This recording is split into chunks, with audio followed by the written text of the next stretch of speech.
Hello, hello, hello, and welcome back to another victory edition of the Believe in Lions podcast. That's BLEAV. As you can see, if you're watching on the YouTube channel, no sunglasses today because my eyes were wide open that entire game, the stress levels that I had. But of course, I had my good friend to talk me off the ledge, to cool me down and realize the Lions were going to pull this out because Glover Quinn did not doubt for a second that the Lions were going to get this victory, almost even at the exact same score that he predicted. So, as always, I am joined by the one, the only Glover Quinn. Yes, sir. What is up, man? Oh, just an incredible afternoon. It was the highs, the lows, the stress. I was glad that I had you to talk me down during that final drive because when the Lions went down 17-13. Yeah, you know, that was stressful. That was stressful, but when you believe in the Lions and you believe in their offense and you believe in what they're doing and you believe that this is a time where they win and make it to the playoffs, then you have to believe that this is a moment for Jared Goff and the Detroit Lions offense that they've leaned on all season to go and be who they are. You can't blame it on the defense. You can't blame it on anybody when you're down by 4 and you have the ball with however much time left and you got an opportunity to go score a touchdown and win the game. None of the other offensive possessions throughout the whole entire season matter at that point.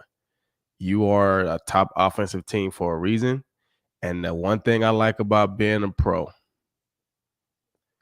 and being a pro in football is you have to be at your best when your best is needed. That's what I love about it. You look at no other professional sport is like that. Basketball, you got a 7-game series. You don't have to be at your best every night. You lose, that's okay. You only have to be at your best when you have an elimination game. Baseball, same exact way. Football is the only game that I can think of in the professional sports rinks that you got one game and you have to be at your best. So when you look at it in that standpoint, that game right there, the Lions, this is pro football. You have one drive and you have to be at your best. And they were. They were. They really were. They were. For a lot of the game, it felt as though they were playing not to lose. We saw that first drive, and it was a great drive. I liked that they went for it on fourth down there from the 1 yard line, give Zach Wilson a long field. They got the ball back on the punt return. But aside from that first drive, a lot of the time it felt as though they were we've got a lead. We're playing not to lose. As long as we don't give up any points here, we're good. And so when they did give up points, they did go down. To see them put a full drive together, go for it on 4th and 1, that 51-yard touchdown run from Brock Wright, who had a drop earlier in the game. They went back to him. Love to see you be able to step up, put that behind you. So just that drive really was who the Lions are, or at least, as you say, you are what your record shows. And the Lions record, they're now 7-7. They are a 500 football team. Right. And they're moving up in my power rank because I know people was on me last week because I had the Lions, I think, ranked 17. They're moving up. And that's what I said last week. I said, hey, they're playing well right now. I'm not taking nothing away from it. But at this point in the season, I also can't take anything away from teams who have better records. It's a difference, when you're 3-1 and you are, 8-4. Like you've had I ain't saying you're gonna luck up into 3-1, but you can start off with a favorable schedule and go 3-1. But to be 8-4 is totally different. So I can't discredit those teams just because they may be on a downhill right now. Hey man, I still gotta say those teams are at this point better, right? Because their record says they are. But the Lions record now says that they're a 500 football team. So they're going to move up in the rankings and they'll probably be a top 12 team in in my latest power rankings if whenever I do it again. So they got a big win. They went on the road. They beat a good team. Like you said, they were planning not to lose the game. I think they respected the Jets defense. I think They they did. respected, their linebackers. I think they respected their secondary. I think they took some calculated shots. We saw one earlier in the game where Jared Goff, when you're throwing to a speedy guy, you got to throw the ball before he breaks. You can't wait till he breaks to throw it because he's going to outrun your arm. You got to throw it. You got to see it coming open before it comes open and trust that he's going to run past those guys and put the ball out in front of him. If he put that ball 5 yards out in front of Jameson Williams, he's going to run under it and catch it in the end zone for a touchdown. When you underthrow him, then, it's hard for those speed guys to stop. When you got a guy that's not as fast, it's easier for those guys to stop, adjust, come back, and try to go up and catch the ball. But you saw how fast he was running. When he had to stop and turn around, he almost fallen to the ground. He's not even in the position to be able to jump back into DJ Reader to even go up and catch the ball because he's falling, because he's running too fast. So you got to get those balls out faster so he can run under that. But I think they did what they needed to do. I think they didn't respect or didn't expect the Jets offense to be able to score a lot on them. So they felt like, hey, we got a couple points. Let's take some calculated shots, but we're not going to do anything to throw an interception to a Sauce Gardner or a DJ Reader, or let CJ Mosley catch an interception in the middle of the field, or let somebody get a sack, force fumble, something like that, to let their defense score and help their offense. We don't feel their offense can score more than 17 points on us, and we feel that we can score more than 17 points on them. And so I think that went into how they called the game and how they played the game. Well, and we were texting too during the game, and you called it, hey, this is where the shot comes in. They need the shot right here. And they called it. They dialed it up. Goff checks it down. It was clearly covered. You could see him waiting. Nothing came open. That gets you to 3rd and 1 instead, ultimately 4th and 1. And that's when they, again, fake the shot. They know Amon-Ra St. Brown's going to be covered in the clutch. So they let Amon-Ra go out on his route, see everyone bite on him, and then slowly release that tight end, results in the big play. But with Jameson Williams, wow, that speed. They like you said, there's a way to fix this. They will continue to gain chemistry and more reps and all of that. But when it finally all comes together, whew, that's going to be fun. Yeah. And like you said, I'm looking at the game and I'm just like, okay, they need a big play. They're gonna need something, right? Because the Jets defense was playing tough, and it's hard to methodically drive a ball, nickel and dime it all the way down the field and continually put good plays together without penalties or something in today's game, right? So they needed a big play. So at that point, we're around a 50-ish, right? I'm like, this is enough space for Jameson Williams to run past somebody. This right here is when you need to dial up the shot, and they dialed it up. They dialed it up. They didn't have it. But then they came back, like you said, and was able to get a big play to Brock, right? So you have to be able to use the whole field when you have space to run past people. The closer you get to the end zone, the less of a target down the field that Jameson Williams becomes. Because if he's not a go up fade ball type of guy, if he's a strictly run past you type of guy, once you get to the 20 or the 35 between the 30 and once you get to like the 30, then he can become almost a non-factor because it's just not enough room for him to run past you if that's what his game is, right? So he'll be one of those guys that between the 40 and the 40, you really got to look for him because that's when he's going to strike on deep plays because you got enough room to throw it, to run past people. You just got to make sure Jared Goff got enough arm to get it there. And that feels very similar to what we just saw with the Jets against the Lions, because their offense, it felt as though the Lions defense really didn't respect Zach Wilson. They were coming hard on the run. And then Zach Wilson, he just started to put it up there, and the Lions did not respond. There were so many opportunities for just, hey, get your hands on it. Jerry Jacobs took opportunity of the one easiest interception. I'm sure you would have loved to have a couple balls like that. I'm sure you did, but still, there were so many opportunities it felt where it's just floating up there and the Jets would make a play and the Lions wouldn't. And it was terrifying to watch in real time. Right. And it was a couple of plays. I mean, you look at the deep pass to Asuma. Um, Kirby Joseph can play that so much better. And I'm watching it because when the quarterback is rolling out, you want to stay a half a man behind the quarterback. That's just how it is, especially when you're going against a tight end. He's not going to run away from you. So when Jared Goff is rolling to your, it would have been your right, his left, you don't want to be in front of the tight end because as an interceptor, you want the quarterback to throw the ball. I tell my son this all the time. If you're going to be an interceptor, you want the quarterback to throw the ball. If you have him covered, he's not going to throw it.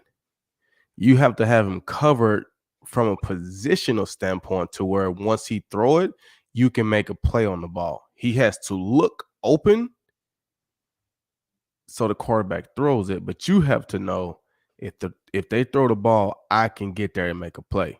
So once you get in front of him, trying to basically beat him to the corner, well, then there's so much space to the other side of the field. And that's what happened on the Kirby Joseph play. I don't know what happened to Deshaun Elliott's legs when on that play. I mean, and I don't know why it's like this, but it's like when a tip ball or a flutter ball like that goes up in the air, you just automatically assume that the defense is coming down with that ball. Like there's no way that ball is hitting the ground. And there's no way that an offensive guy is catching it. You would automatically assume that a defender is catching that ball. And for him to not do that, those are tough plays. And those are plays that could come back and hurt you when you're playing against a good offense. You have to be able to make those plays and, in the drive and give your offense back the ball.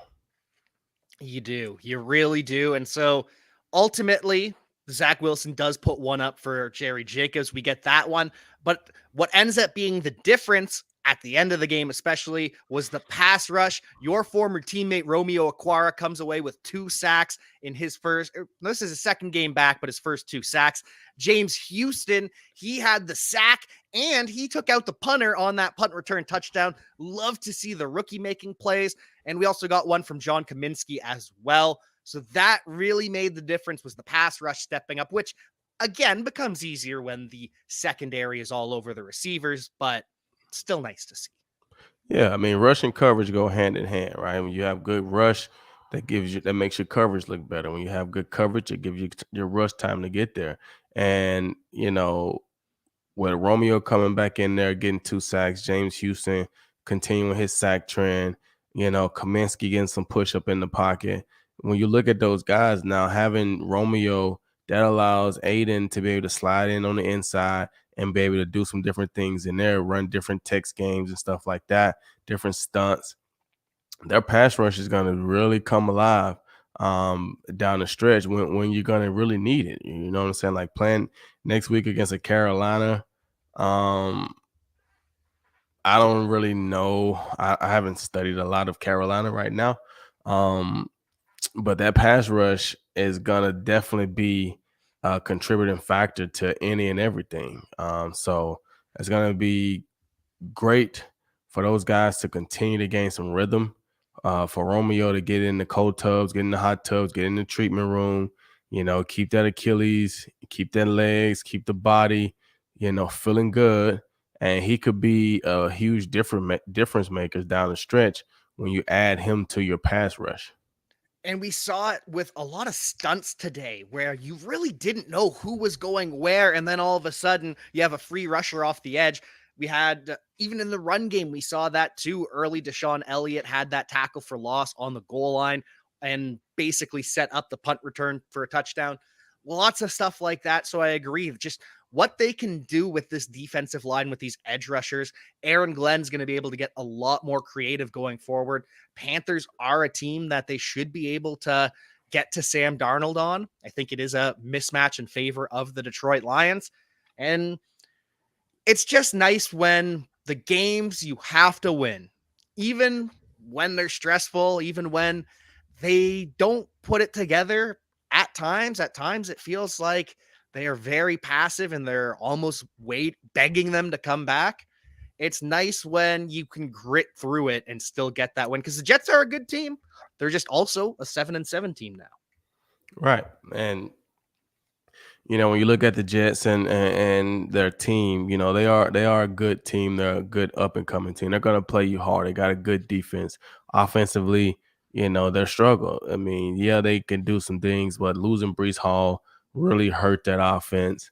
Really only having one receiving target and Garrett Wilson, he's really the only guy that I felt like was giving the Lions problems or could have gave the Lions problems.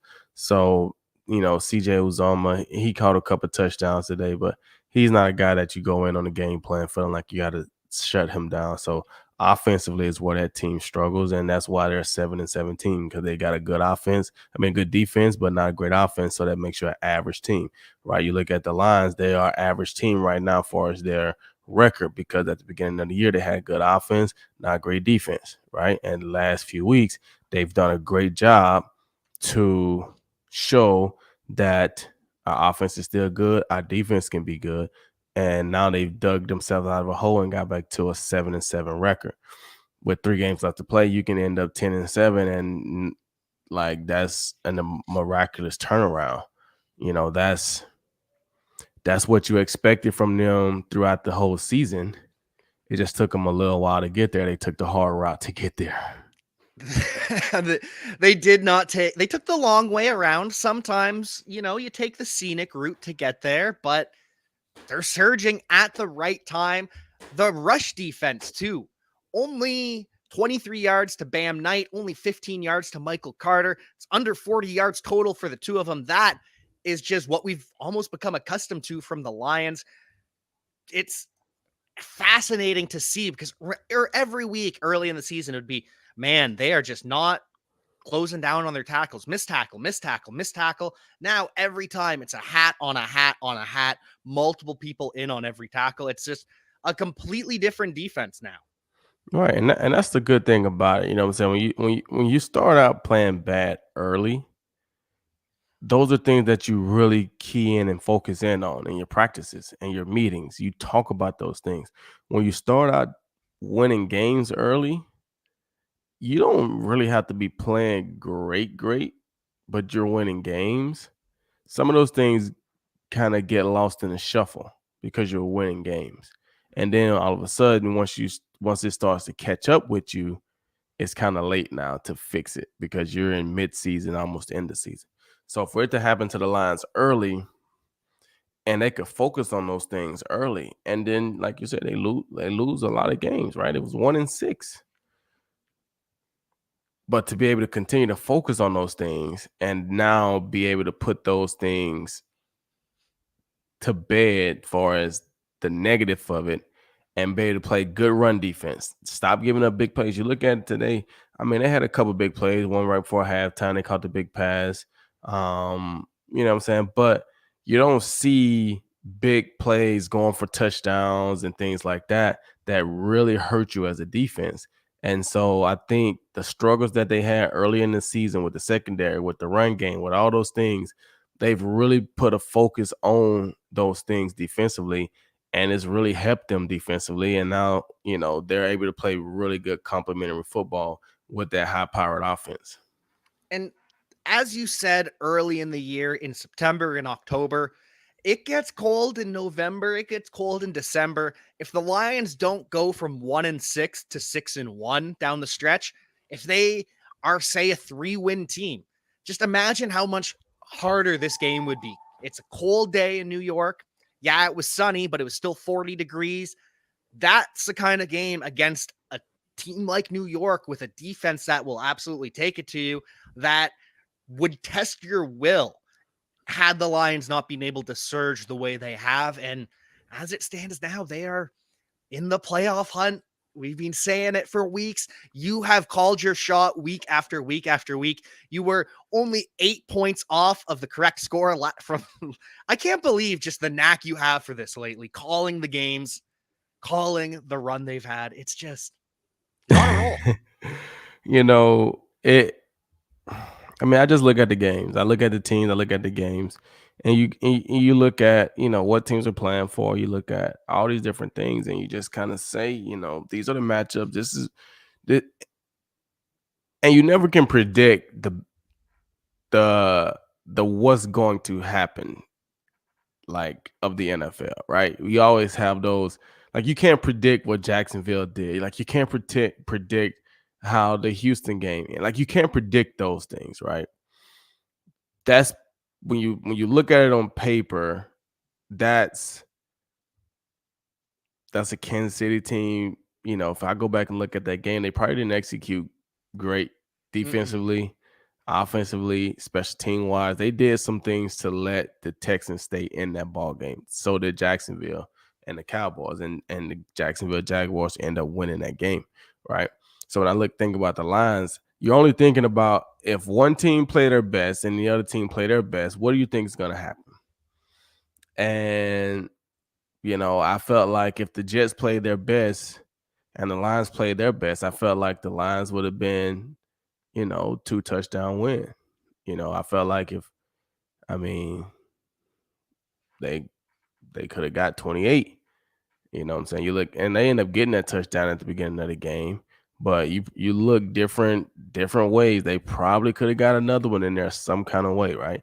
And that's just kind of how I do it. I'm sitting here thinking about the Panthers now coming up. And I got to look at those guys and get a feel for them and see, what they do, what they like to do, how they are playing. I think I was listening to the game today and it says if the Panthers win out, then they control their own destiny, They right? If do. they win out, then they'll win the NFC South. And I don't know for sure if they won today. They were They playing did not. Pittsburgh, so they lost. Yeah. They lost to Pittsburgh. So I actually picked Pittsburgh to win that game. But um so I don't know what the Carolina Panthers will have to play for next week. So that could be a good game for the Lions to go in and get a win. And they go and beat Carolina this week. They're going to come back home to the Chicago Bears and they're going to beat the Bears. And then it's going to be set up for, do they go to Green Bay in week 18? And Green Bay on this time is trying to play spoiler, you know. I don't want to call it right now, but I think the Lions are going to make the playoffs. I think the Lions are going to make the playoffs. I really do. Seahawks are 7-7 now. Obviously, they have the tiebreaker over the Lions, but Seahawks play Kansas City, who didn't play their best game, but it's still Kansas City. Whereas the Lions face the Panthers. We talked over and over again about the Commanders versus the Giants. They face each other tonight, and then they've got a tough stretch of games coming up.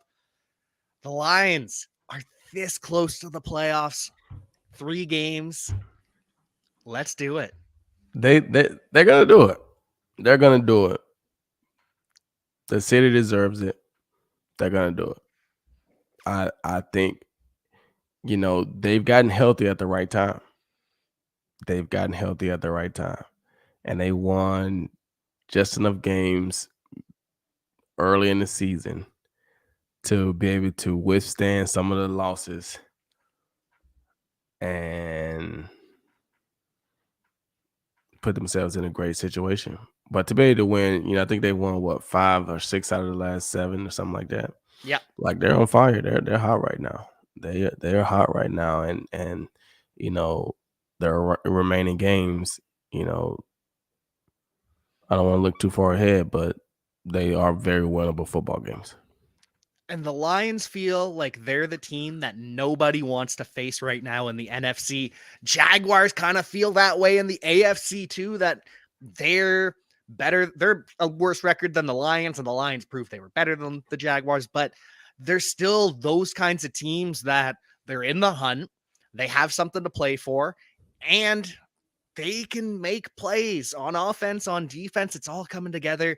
Jaguars take out the Cowboys, which was shocking, absolutely shocking. Eagles, competitive game with the Bears, too. So it's a competitive division right now. Competitive conference, I mean. Yeah, I mean this has been some good games. Like you start looking at it, a lot of these games are meaningful games right now. And you're seeing teams start to fizzle out. And you're seeing teams start to, but in the NFL, it's really about who's playing the best at the end of the year. That's really what it's about. Who's playing the best. So you look at a team like Jacksonville. Who knows? Like Tennessee, Ryan Tannehill. I just got a notification. Ryan Tannehill just got carted off the field with a apparent ankle Ooh, injury. Look like. You ooh. know, the Texans aren't in a factor. The Colts aren't a factor. Tennessee is the only thing between Jacksonville. Jacksonville got 2 big wins these last couple weeks. Um, Tennessee just lost their starting quarterback. I mean, they're only 7-5, I think, right? 7 or Yeah. something. You look up Jacksonville could make the playoffs. Like you see what I'm saying? Like it just and if they have that confidence, they have that feeling, they have that swag, like we can play with anybody.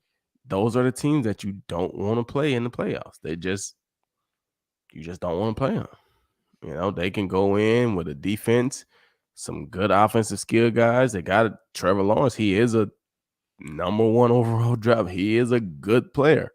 They can do enough to win a football game. And in the playoffs, like I spoke on earlier in the season and in this show, the NFL, you only have to be at your best this one game. And if you are, you can pull out a win. And if you are not, you can get beat. Just like that. Season over. So I wouldn't sleep on any of these teams right now that are basically in the playoffs already, far as their playoffs has started. They lose a game, they know their season is over. Like the Jets, it's going to be very difficult for the Jets to get in now. They lost that game today.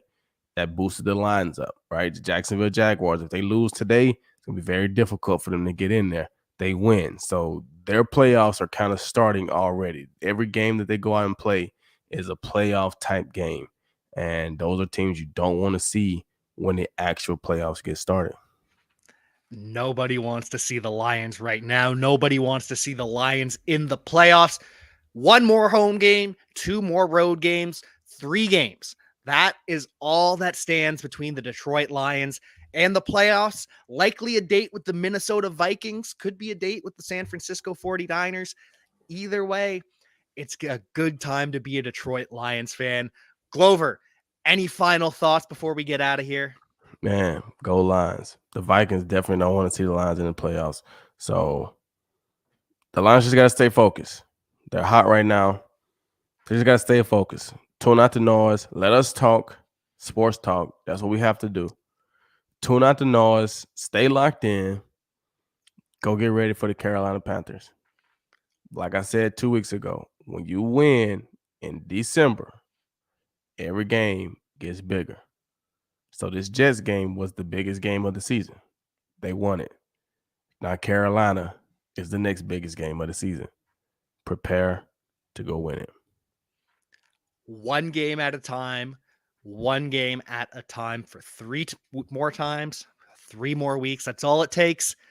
The Lions are in a great position. All we got to do is handle business. And we will be back to handle business later this week to talk all things Detroit Lions versus Carolina Panthers. But until then, we will see you next time.